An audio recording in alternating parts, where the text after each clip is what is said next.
कि आम लोग जो समझते हैं कि एक बेहतर दुनिया पॉसिबल है और ये सपना उन्हें यूनिवर्सिटीज़, पब्लिक यूनिवर्सिटीज़ और कॉलेजेस से मिलता है, ये सपना फलता फूलता इन स्पेसेस में है, इनके डेमोक्रेटिक इंस्टीट्यूशंस में है।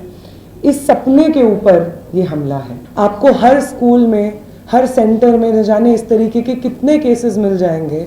जहाँ पे इस तरीके से टीचर्स जब क्लास में एंटर करते हैं, पढ़ाने के लिए बैठते हैं,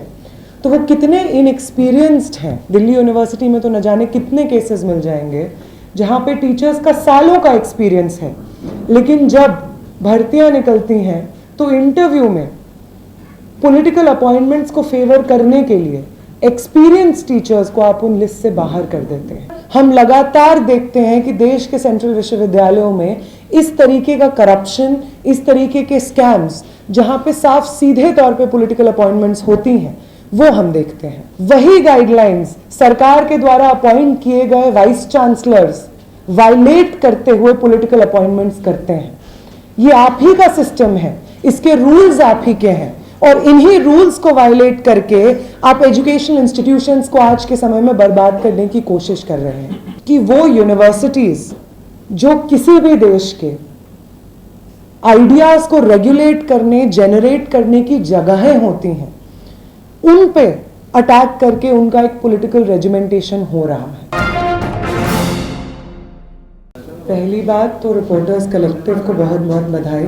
कि इस तरीके का इन्वेस्टिगेटिव जर्नलिज्म आज के दौर में भी हो रहा है, जो सच में जो इस देश के कॉमन स्टूडेंट्स हैं उनको सर्व कर रहा है। और दूसरी बात, आई थिंक मैं वहाँ से शुरू करूँगी जहाँ से सर ने छोड़ा, जो उन्होंने अपनी कहानी बताई कि जब वो दिल्ली आए थे तो हिंदी इंग्लिश नहीं जानते हुए बहुत साधारण से परिवार से आते हैं, और ये एक पब्लिक यूनिवर्सिटी एजुकेशन का ही रिज़ल्ट होता है कि आज सर यहाँ पे बैठ रहे हैं और हमसे बात कर रहे हैं। ये कहानी सिर्फ सर की कहानी नहीं है,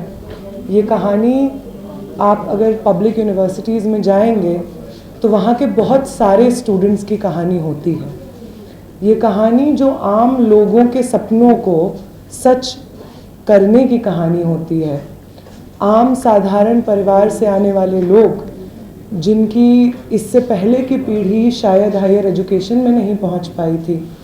और ये इन पब्लिक यूनिवर्सिटीज़ की देन होती है कि वो पब्लिक यूनिवर्सिटीज़ में भी पहुंचते हैं और आगे जा कर के ये देश में मीडिया में, गवर्नेंस में पब्लिक इंटेलेक्चुअल्स बनते हैं। ये देश खुद को कैसे देखेगा, समझेगा, ये चीज़ डिसाइड करते हैं। और आज के समय पे जो पब्लिक एजुकेशन सिस्टम पे हमला है वो इस सपने पे हमला है कि आम लोग जो समझते हैं कि एक बेहतर दुनिया पॉसिबल है और ये सपना उन्हें यूनिवर्सिटीज़, पब्लिक यूनिवर्सिटीज़ और कॉलेजेस से मिलता है, ये सपना फलता फूलता इन स्पेसेस में है, इनके डेमोक्रेटिक इंस्टीट्यूशंस में है। इस सपने के ऊपर ये हमला है। जब हम रिपोर्टर्स कलेक्टिव की रिपोर्ट पढ़ते हैं, और इनफैक्ट जो साथी जेएनयू में आते जाते रहते हैं मीडिया के, वो ये बात अच्छे से जानते हैं कि वो 7 केसेस को देखते हैं, लेकिन अगर आप जेएनयू के स्टूडेंट से बात करेंगे, आपको हर स्कूल में, हर सेंटर में न जाने इस तरीके के कितने केसेस मिल जाएंगे जहाँ पे इस तरीके से टीचर्स जब क्लास में एंटर करते हैं, पढ़ाने के लिए बैठते हैं, तो वो कितने इनएक्सपीरियंस्ड हैं। और इनफैक्ट सिर्फ इनएक्सपीरियंस नहीं है, उस जिस फील्ड में वो एकेडमिशियन बन के आए हुए हैं उस फील्ड के बारे में कुछ जानते नहीं हैं, एक पॉलिटिकल फेवर गेन करके वो हमें पढ़ा रहे हैं। ये बात कितनी अपेरेंट हो जाती है हम स्टूडेंट्स के लिए। ये बात आप सब लोगों के लिए जो मीडिया के साथी हैं, जो जेएनयू आते जाते रहते हैं, ये शायद नई चीज़ नहीं होगी। ये भी शायद नया नहीं होगा आपके लिए कि वो तमाम फैकल्टी मेंबर्स जो डीयू में, जेएनयू में, इलाहाबाद यूनिवर्सिटी में, अलग अलग पब्लिक यूनिवर्सिटीज़ में पढ़ाते रहे हैं और सालों का उनका एक्सपीरियंस है, वही कॉलेजेस, वही यूनिवर्सिटीज़ हर साल उनका कॉन्ट्रैक्ट रिन्यू करते रहे हैं, हर साल वो उसी यूनिवर्सिटी कॉलेज में पढ़ा रहे हैं, 10 साल 12 साल से पढ़ा रहे हैं। प्रोफेसर लक्ष्मण यादव हमारे साथ यहाँ पे हैं। दिल्ली यूनिवर्सिटी में तो न जाने कितने केसेस मिल जाएंगे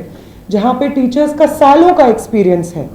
लेकिन जब भर्तियां निकलती हैं तो इंटरव्यू में पॉलिटिकल अपॉइंटमेंट्स को फेवर करने के लिए एक्सपीरियंस टीचर्स को आप उन लिस्ट से बाहर कर देते हैं। जब आप ये करते हैं तो ये सिंपली इसकी बात नहीं होती है कि अच्छा जो सत्ता में आता है वो तो अपने लोगों को भरता ही है ना। ये समाज का सच नहीं है। अगर एक public institute educational institution exist करता है तो उसका काम ये है कि वो अगले जनरेशन के रिस्पॉन्सिबल सिटीजन्स प्रोड्यूस करेगा। देश खुद को कैसे देखेगा, समाज में क्या समझदारी होगी, चीज़ों को कैसे समझा जाएगा, उस डिस्कोर्स को सेट करेगा। और अगर ऐसे इंस्टीट्यूशंस में जहाँ पे आगे आने वाले जनरेशन्स की सिटीजनरी की नींव रखी जाती है, वहाँ पे जिन लोगों को ये नींव रखनी है वो ऐसे लोग होंगे जिनका इंटेंशन ही नहीं है पढ़ाना, जिनका इंटेंशन ही नहीं है एजुकेशन लर्निंग को नर्चर करना, प्रमोट करना। वो इसको सिर्फ एक जॉब की तरह देखते हैं। और वो वाइस चांसलर्स जो ना तो खुद एलिजिबल हैं, जो खुद इस तरीके के करप्शन के चार्जेस ऑलरेडी अपने ऊपर लेकर के अपॉइंट हो रहे हैं इन्हीं पॉलिटिकल फेवर्स की वजह से, उनके अंदर हम लगातार देखते हैं कि देश के सेंट्रल विश्वविद्यालयों में इस तरीके का करप्शन, इस तरीके के स्कैम्स जहां पे साफ सीधे तौर पे पॉलिटिकल अपॉइंटमेंट्स होती हैं, वो हम देखते हैं। हम देखते हैं किस तरीके से जो लोग मिनिमम एलिजिबिलिटी क्राइटेरिया मीट नहीं करते हैं 8 साल के एक्सपीरियंस का, उनको अपॉइंटमेंट, उनको शॉर्टलिस्ट कर दिया जाता है IQAC के माध्यम से। जिनका बेसिक पब्लिकेशंस का वही गाइडलाइंस जो सरकार की ही UGC बनाती है, वही गाइडलाइंस सरकार के द्वारा अपॉइंट किए गए वाइस चांसलर्स वायलेट करते हुए पॉलिटिकल अपॉइंटमेंट्स करते हैं। ये आप ही का सिस्टम है, इसके रूल्स आप ही के हैं, और इन्हीं रूल्स को वायलेट करके आप एजुकेशनल इंस्टीट्यूशंस को आज के समय में बर्बाद करने की कोशिश कर रहे हैं। आप अगर इस देश भर में जो स्टूडेंट्स अपनी अपनी यूनिवर्सिटीज़ को, जो फैकल्टी मेंबर्स अपनी यूनिवर्सिटीज़ को, नॉन टीचिंग स्टाफ अपनी यूनिवर्सिटीज़ को बचाने की कोशिश कर रहे हैं, उनके संघर्ष को देखेंगे तो आपको एक बहुत कॉमन फैक्टर मिल जाएगा जिसमें academic accountability, of course autonomy एक चीज़ है, फी हाइक के खिलाफ लड़ाई एक चीज़ है, करिकुलम को सेट करने की आज़ादी एक चीज़ है, political intervention, administrative bureaucratic intervention ना हो ये एक चीज़ है, लेकिन फंडामेंटल रूप से जो लड़ाई है, जो फंडामेंटल आइडिया पे हम लोग लड़ रहे हैं, वो आइडिया ये है कि वो यूनिवर्सिटीज़ जो किसी भी देश के आइडियाज़ को रेगुलेट करने, जनरेट करने की जगहें होती हैं, उन पे अटैक करके उनका एक पॉलिटिकल रेजिमेंटेशन हो रहा है। चाहे हम वो VBSA के थ्रू देख लें या NTA के थ्रू देख लें, ये तमाम तरीके के अटैक्स को हाईलाइट करते रहते हुए हमारे चेंजिंग यूनिवर्सिटी स्पेसेस पे बात करना बहुत ज़रूरी है। और ये जो करप्शन हम अपनी यूनिवर्सिटी में देख रहे हैं, वो यूनिवर्सिटी जो एक लंबे समय से सरकार के खुद के डेटा के अकॉर्डिंग देश की सर्वश्रेष्ठ यूनिवर्सिटी है। आप चाहे कितना कैंपेन चला लीजिए शटडाउन JNU का, कितना बदनाम करने की कोशिश कर लीजिए, आपका खुद का डेटा बार बार इस चीज़ को इस्टेब्लिश करता है कि JNU इस देश की सर्वश्रेष्ठ यूनिवर्सिटी है। फिर इस तरीके के करप्शन के लिए जो वाइस चांसलर रिस्पॉन्सिबल है, क्या उसका इस्तीफा होना, क्या उसको अपने पद से हटाए जाना इस देश को, देश के स्टूडेंट्स को सर्व करने की एक रिस्पॉन्सिबिलिटी नहीं होगी? बिल्कुल होगी। इसलिए वो वाइस चांसलर जो सोशल जस्टिस से लेकर के जेंडर जस्टिस की तमाम